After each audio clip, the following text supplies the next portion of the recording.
Ndewo no ụmụakwụkwọ, ndewo ndị nne na nna. Welcome back to my channel. Today we are going to look at 10 Igbo words and their opposites. So today we are going to learn 10 Igbo words and their opposites. So again, I use English to help us understand what these things are. All right, we jump into it right away. Ọma, good. Ọjọọ, bad. So just like in English, the opposite of good is what? Bad. So how do we say that in Igbo? Ọma, good. Ọjọọ, bad. Ọkpụkpụ, hard. Mfe, soft. Ọkpụkpụ, hard. Mfe, soft. Ọhụrụ, new. Ochie, old. Ọhụrụ, new. Ochie, old. Nnukwu, big. Obere, small. Nnukwu, big. Obere, small. Ọkụ, hot. Oyi, cold. Ọkụ, hot. Oyi, cold. Ọsọ, fast.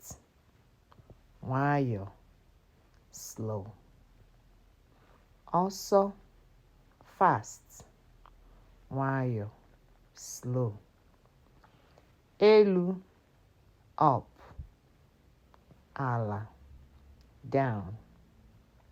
Elu, up. Ala, down. Ọcha, white. Oji, black. Ọcha, white. Oji, black. Nke mbụ, first. Nke ikpeazụ, last. Nke mbụ, first. Nke ikpeazụ, last. Nke a, this. Nke ahụ, that. Nke a, this. Nke ahụ, that. Very good. All right, we'll practice only the Igbo words now, and that way we'll continue to use them at home. And I encourage parents all the time to use Igbo at home. That way your kids will practice. Even if they are putting all these words one in between the English, it is fine. Practice makes us get better. All right, we'll take it one more time. We ready? Ọma, ọjọọ. Ọkpụkpụ, mfe. Ọhụrụ, ochie. Nnukwu, obere. Ọkụ, oyi. Ọsọ, nwayọọ. Elu, ala. Ọcha, oji.